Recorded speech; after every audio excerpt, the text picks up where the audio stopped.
Gue bakal share 4 bisnis tanpa modal yang kalian bisa mulai sekarang. Dan ini tuh lagi naik di tahun ini dibanding tahun-tahun sebelumnya. Cuma kebanyakan orang kalau misalnya ngebahas side hustle atau bisnis yang bisa dimulainya gampang, itu tuh ada mentoknya. Misalnya ya mentok-mentok lu dapat 5 juta lah, 10 juta. Which sebenarnya udah bagus, dan 4 bisnis ini tuh bisa sampai 10 juta per bulan. Tapi gue bakal share juga kenapa 4 bisnis ini, itu tuh ada level selanjutnya yang bisa bikin kalian dapat income 100 juta atau mungkin lebih. Karena mindsetnya gitu, kalau misalnya kita mulai sesuatu, bagus yang kita sekalian pikirin kalau hal yang kecil ini bisa berubah jadi hal yang gede nggak ke depannya. Dan ini menurut gua, karena zamannya serba digital, ini bisa dilakuin kalau kalian lagi sekolah, lagi kuliah, punya keluarga, punya pekerjaan utama. Cuma emang hal pertama yang kita harus tanggap, kalau misalnya mau mulai bisnis tanpa modal, sebelumnya gua tuh udah pernah bahas, setiap orang dalam cari income itu tuh antara masuk ke 4 kuadran ini. Jadi mindsetnya, ini kan ada kuadran employee atau student atau apapun itulah. Kita harus bisa masuk ke kuadran self-employed dulu. Dan kalau masuk kuadran self-employed, gue perlu kasih tahu kalian, kalau kita ngomong modal, itu tuh ada 4 jenis modal, yang salah satunya tuh baru modal uang. Dan video ini emang lebih fokus untuk mulai bisnis tanpa atau modal uangnya tuh minim banget. Sebelum kita mulai bisnis pertama, kita perlu ngertiin dulu jenis-jenis modal, types of capital.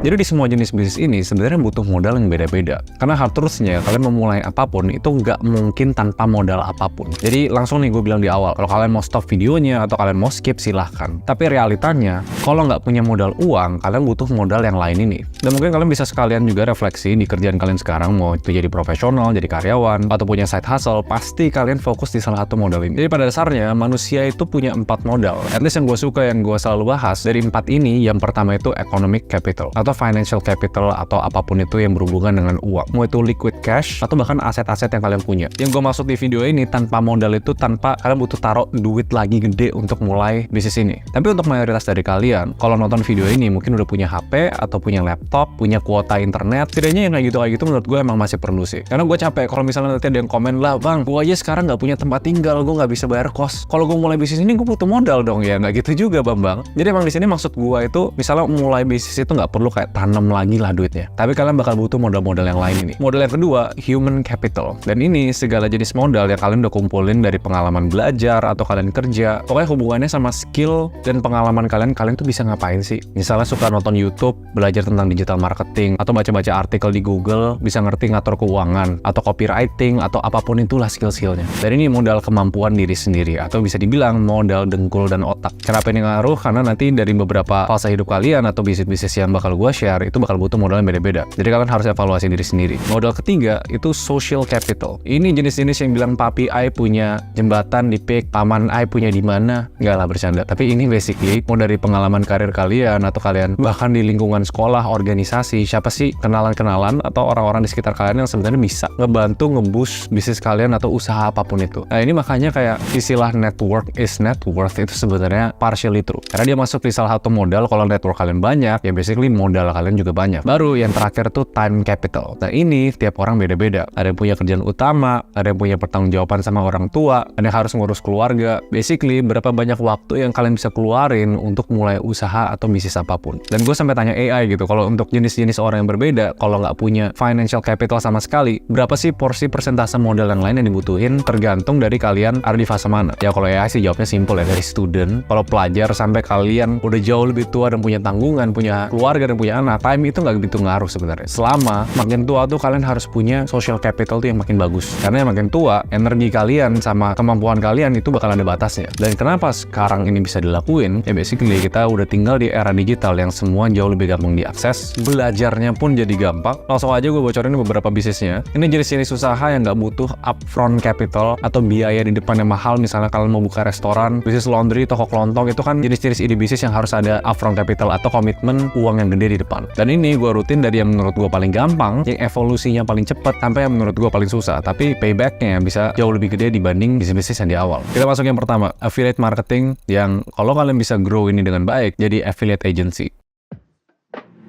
Affiliate marketing itu evolusi dari beberapa bisnis yang sebelumnya tuh rame banget. Kalau kalian tahu, sebelumnya tuh ada reseller, habis itu dropshipper, habis itu white labeler, baru sekarang affiliate. Pokoknya dari evolusi bisnis-bisnis ini, makin kesini itu makin nggak perlu all modal. Bahkan bisa bilang modalnya tuh nol. Kalau zaman-zaman dulu, misalnya kalian mulai bisnis reseller ya, kalian tetap harus beli barangnya. Kalian harus punya gudangnya, kalian harus kirim-kirim barangnya. Dropshipper baru mulai lebih gampang, tapi kalian harus cari dulu, suppliernya nego dulu, harus konekin sistemnya untuk ordernya. Nah, affiliate ini yang sebenarnya lagi rame rame banget sekarang. Yang gue nggak bercanda dan gue nggak bohong, cerita-cerita yang gue denger ibu-ibu atau emak-emak yang zaman sekarang tuh banyak banget ikut course. Kalau gabut di rumah mereka bikin video terus jadi affiliator. Dan penghasilannya 2-3 juta per bulan. Bahkan ada yang sampai 10 juta per bulan. Bahkan mami-mami yang paling legend, the biggest mommy of all, Mami Louise Scarlett, itu basically affiliate business yang udah berkembang ke macam-macam ya. Tapi awalnya kan mulai dari sana. Jadi kenapa ini lagi rame banget? Asal-usulnya sebenarnya ancaman pertama kali TikTok, inovasi social media, ke checkout prosesnya, ya akhirnya diikutin juga. Dan bahkan sekarang lagi rame banget Shopee Affiliate. Tenang, gue bakal kasih tahu beberapa tipsnya juga untuk mulai. Karena enaknya dari affiliate ini, pertama marketnya lagi growing banget. Both TikTok sama Shopee, itu kita bakal lihat banyak banget akun-akun yang bisa penghasilannya jutaan per bulan, gak punya produk, tapi mereka bisa ngejualin produk orang lain tanpa lewatin step yang embel-embel susah. Dan kuncinya sebenarnya di dua matrix ini, product and commission. Di dua platform yang gue udah sebutin tadi, ada semacam affiliate centernya, dimana kalau kalian udah daftar sebagai affiliate marketer, kalian bisa lihat semua produk-produk mana yang kalian bisa tempelin untuk kalian jual ke orang lain. Yang lagi rame sekarang memang di bidang F&B, fashion, skincare, tiga itu yang sebenarnya lumayan top kategori untuk dijadiin affiliate. Tapi saran gue, kalian harus pilih produk yang menurut kalian sendiri kalian bakal beli atau kalian pede kalau misalnya kalian jual. Karena ini bakal nyambung ke cara kalian bikin distribusi produk itu. Untuk pilih produk yang bakal aku, saran gue pakai framework RPQ. Yang pertama, relevance. Kira-kira produknya relevan nggak sama audiensnya? Apalagi kalau kalian nanti yang bakal bikin konten, kalian udah tahu jenis-jenis apa yang kalian bisa marketingin, kira-kira audiensnya siapa? Cocok nggak kira-kira produk yang kalian jual untuk jenis-jenis konten yang kalian bakal bikin? Di samping itu, produknya terkenal nggak? Karena dia bakal ngaruhin ke conversion rate. Baru yang kedua, P atau product fit. Produk yang kalian jual jelas nggak manfaat yang mau dijual ke pembelinya? Pain points atau kayak penyakit apa dari customer yang pengen di-solve dari penjualan produk ini? Misalnya untuk cowok yang skincare, mayoritas cowok tuh males. Terus ada produk ini yang punya yang Kodensu, skincare sama sunscreen tinggal semprot doang. Nah itu kalian harus analisa sendiri. Kira-kira fit nggak? Sama relevan nggak sama konten yang kalian mau buat nanti? Dan terakhir, quality. Cek lagi semua angka review-reviewnya, testimoni, dan kalian harus kurasi ini sendiri. Karena emang step 1 dari mulai jadi affiliate adalah good product. Baru poin keduanya, good commission. Dan ini kalian nggak terlalu bisa banyak andil. Ini tergantung dari sellernya. Jadi kalau kalian udah mau komit untuk bikin konten atau punya strategi marketingnya oke banget, tapi komisi produknya itu kecil banget, worth it nggak kalian keluarin semua effort itu? Cuma memang di sini harus dipikirin kayak gini. Komisi kecil belum tentu jelek, komisi gede belum tentu bagus juga. Karena komisi kecil biasanya sellernya tuh tahu, oh gue nggak perlu kasih komisi gede aja, orang pasti mau jual karena produk gue pasti laku. Dan komisi yang gede biasanya produk-produk yang mungkin notabene baru launching dan lebih challenging untuk dijual. Nah selanjutnya kalau udah bisa pilih produk atau komisi, hal selanjutnya is basically making content. Dan making content zaman sekarang udah beda sama dulu. Makin banyak tools, format-format yang kesannya jauh lebih low effort. Misalnya faceless video, nggak perlu ada muka. Bahkan video yang cuma kayak gini bisa viewsnya ratusan ribu, cuma poster sama benefit produknya. Yang gue pernah lihat dashboard juga, satu video bahkan bisa ngasilin 100 juta in commission. Yes, ada. Ya balik lagi, ini tuh masalah komitmen di frekuensi sama kualitas yang bakal kalian push. Dan enak ya, kalau misalnya kalian udah berhasil jadi affiliate marketer, kalian coba sendiri nih di waktu kalian. Pakailah tools-tools AI untuk copywriting, untuk editing. Ekspansi selanjutnya, kalian jadiin affiliate agency. Nah enaknya, pas udah jadi affiliate agency, kalian seorang diri misalnya bisa bikin 10 konten nih, bisa dapat affiliate 10 juta misalnya. Kalian bisa putar duit itu lagi untuk hire content creator lain, ya ujung-ujungnya bisnis modelnya bisa kayak expand. Bahkan bukan cuma kalian yang affiliatein produk orang, tapi mungkin brand itu sendiri bakal hire kalian untuk jadi tim kreator mereka internal. Dan ini menurut gue masih early, masih banyak banget peluangnya untuk bisa make a lot of money dari affiliate. Yang nyambung ke bisnis kedua, yaitu yang gak akan mati dan gak akan kemana-mana, adalah service-based business. Yes, ini bisnis kedua yang mungkin kebutuhan modal human capital yang lebih gede. Kalian bukan jual produk, bukan jual usaha kalian, ya kalian jual jasa. Apa skill kalian yang kalian punya yang bisa bikin orang mau bayar karena itu ngebantu bisnisnya mereka. Kalau nggak bisnis, hobi, dan sejenisnya gitu lah. Gue harus tetap mention ini lagi sih, karena walaupun kesannya boring, service-based business itu bisa dibilang salah satu jenis bisnis yang gateway-nya itu paling luas. Lu mulai dari service-based business, lu bakal bisa ngembangin ini kemana aja basically. Tergantung dari pendalaman skillnya. Mau kalian nanti bikin brand, mau kalian bikin agency, mau kalian drop servicing, mau kalian di product consultant, jadi apapun tergantung dari skillnya apa, ekspansinya itu masih bisa kemana-mana. Dan gue pernah bahas videonya di sebelum ini tentang cari service yang saran gue masuk ke kategori ultra niche. Karena di zaman digital semua orang bisa cari klien dan skill apapun, cuma nggak semua orang itu bisa targetin klien-klien yang mau bayar mahal karena mereka masuk kategori ultra niche. Ya, kalian mungkin bisa nonton video ini nanti. Karena apa yang gue lakuin dulu di awal karir gue dengan modal hampir nol, ya basically gue bikinin website untuk klien-klien gue, yaitu kenalan dosen gue. Ya fast forward berapa tahun kemudian akhirnya ngebakalin gua untuk punya skill ngebangun startup, walaupun gagal berkali-kali, ngebangun ternak uang yang akhirnya sekarang ngebangun self-entrepreneur juga. So, bisa kemana-mana. Enaknya dari service-based business kayak gitu. Tapi kalau sektor-sektor yang gua rekomendasi sebenarnya, cari turunan ultra niche-nya dari creative services atau enggak sales and marketing. Antara dua itu yang menurut gua bakal hot banget dan nggak bakal ke-disrupt sama AI dalam waktu dekat. Cuma, mau kalian di bidang kreatif, misalnya di video editing, copywriting, design, kalian harus mulai aware sama tools-tools AI. Karena ekspektasinya untuk orang yang bisa ngelakuin service itu beda sekarang. Mungkin nggak di Indonesia, di luar negeri sih udah beda semua ya. Cuma kalau di Indonesia, sooner or later itu bakal ngejar dan kalian harus bisa pakai tools-tools AI untuk dalamin skill kreatif kalian. Sedangkan kalau skill sales and marketing, kalian dalamin skill apapun itu untuk bisa ningkatin penjualan dari bisnis orang. Mau itu performance advertising, KOL specialist, live commerce. Karena enaknya, ekspansi dari jenis service-based business, gue pernah bahas di video yang ini, ya step by step orang make money. Ujung-ujungnya bukan cuma masalah hard skill, tapi kalian harus jago negosiasi. Yang kalau klien sebelumnya bayar kalian berdasarkan waktu atau effort yang kalian keluarin, semakin expert kalian, klien akan lebih banyak bayar kalian berdasarkan impact yang kalian keluarin untuk bisnis itu. Misalnya kalau kalian berhasil naikin sales dari bisnis itu, misalnya 100 juta, masa nggak boleh kalian minta 10 juta? Analogi bodohnya kayak gitu. Dan ini menurut gue skalanya bisa sampai miliaran, karena itu project terakhir yang gue close sebelum gue berhenti bisnis agency. Balik lagi, pas udah jago punya hard skillnya, kalian harus jago negosiasinya. Bisa ngejual berdasarkan impact yang kalian kasih, bukan cuma soal effortnya. Nah, bisnis yang ketiga yaitu product on demand.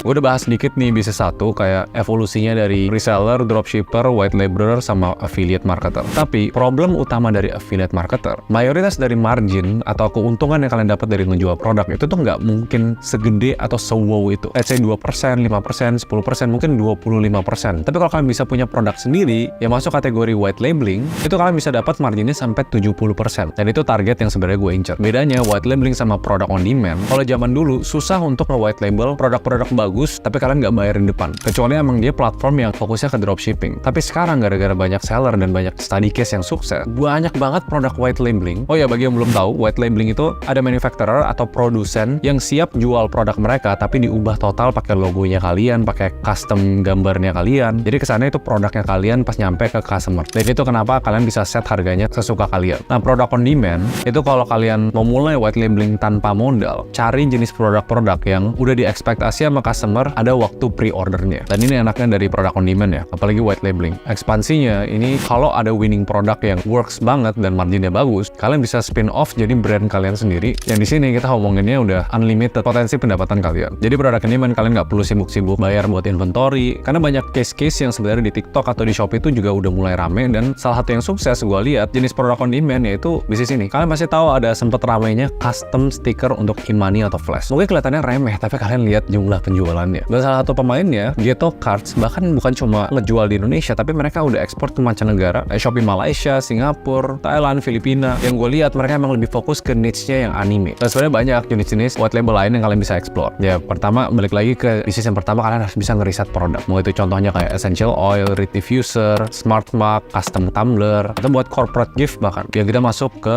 bisnis terakhir, drop servicing. Gue udah pernah bahas ini sebelumnya dan waktu itu gue di cancel karena kesannya kayak gue bilang, kenapa lu jadi tanda kutip maklar tapi kok lu bisa untungnya lebih gede. Gue akan perkuat lagi argumen gue di video ini. Kalian tuh harus punya mindset kayak gini ya. Sebelum gue jelasin tentang drop servicing, kalau kalian punya skill yang nilainya 10 tapi komunikasi kalian itu nilainya 5, orang bakal melihat kalian sebagai skillnya 10 atau 5. Jawabannya adalah mungkin mendekati ke 5. Nah, drop servicing itu sebenarnya nge-close gap yang ada di market dalam dua cara. Tapi gue jelasin dulu. Drop servicing buat yang nggak tahu, mungkin salah satu yang lebih susah juga karena kalian butuh social capital. Kalau bisa punya banyak kenalan lebih bagus lagi. Tapi sebenarnya kalian bisa solve problem ini dengan kemampuan digital marketing atau copywriting yang bagus. Jadi di luar sana akan selalu ada bisnis-bisnis atau orang yang butuh jasa. Dan di satu sisi sebenarnya sangat amat banyak dan nggak dikit orang yang bisa menyediakan jasa itu. Tapi realitanya gap antara dua ini itu tuh masih kacau banget. Most of the time orang yang nyari jasa nggak nemu penyedia jasa yang tepat. Apalagi karena mereka tuh mismatch soal strateginya. Contohnya, gue selalu kasih saran untuk yang mulai service-based business, mulai masuk ke ultra niche services. Service yang spesialisasi, dan kalau mau jualan pun, atau mau dimarketingin pun, jauh lebih bisa dapat klien dibanding kalian cari service-service yang mass. Tapi kebanyakan dari service ultra niche ini, itu tuh turunan dari skill yang lebih mass. Dan kebanyakan orang sampai sekarang fokus ke service-service yang mass, graphic design skills. Nah, di sini celahnya itu buat kalian drop servicers. Kalau bisa posisiin diri atau ngejual spesifik ke segmen tertentu dan posisiin kalian yang sebagai ultra niche service provider, kalian bakal lebih gampang cari klien dan bisa nge-outsource itu ke penyedia jasa yang sifatnya mass. Yang realita dari marketnya, mass services itu tuh lebih murah dibanding demand-nya yaitu ultra niche services. Dan kalian bisa cari banyak di internet, misalnya desainer logo untuk 500.000 atau 1 juta. Tapi kalian nge-branding, kalian spesialis di bidang medical dan healthcare, walaupun baru mulai, tapi pengalaman kalian banyak di sana, terus kalian jual. Ya harganya mungkin 3 juta sampai 5 juta. Tapi kalian brief special needs itu ke penyedia jasanya yang harganya 500.000, most likely mereka tetap bisa deliver ultra niche services, bikin logo untuk perusahaan healthcare, misalnya begitu. Makanya ini anaknya tuh nggak perlu modal, tapi karena harus mulai lebih pinter nge-connectin siapa yang harus di-connectin. Dan percaya sama gue, gapnya tuh masih luas banget. Bahkan kalau kalian mau mulai dari website-website freelancer, atau kalian mulai nge-posting di LinkedIn, atau bahkan cold call, kalian cari bisnis-bisnis di Google Business, intinya ya pinter-pinter jadi tanda kutip maklar. Ya menurut gue nggak salah. Karena di teori bisnis atau apapun yang sifatnya usaha, kalian tuh nge-serve yang namanya market gap. Apapun yang kesannya masih ada jarak antara supply dan demand, itu peluang kalian. Kalau mau di-summarize, itu sebenarnya 4 bisnis tanpa modal, atau usaha, atau side hustle, apapun itulah. Ya kalian bisa mulai kapan aja. Cuma karena gue tahu video ini agak panjang, kalian so far paling tertarik yang mana? Kalau misalnya gue mau bedah lebih dalam lagi, salah satu dari 4 bisnis ini. Intinya sih tetap butuh modal. Cuma ya kalian sendiri harus bisa nilai ke diri sendiri, modal mana yang kalian mau dalemin. Apakah tipe yang suka ngelobi, punya social capital, ya udah jadi drop servicer lah. Atau human capital, kalian lumayan ngerti bikin konten, digital marketing, cobalah affiliate marketing. Atau tipe-tipe yang suka ngeriset atau suka ngedesain atau bikin produk-produk yang lebih keren, cobalah produk on demand. Jadi tiap orang tuh emang beda-beda. Kalian sendiri lebih cocok bisnis yang mana, atau kalian ngerasa ada ide lain bisnis atau usaha yang menarik tanpa modal, coba komen di bawah, and I guess I'll see you guys in the next video. Bye bye.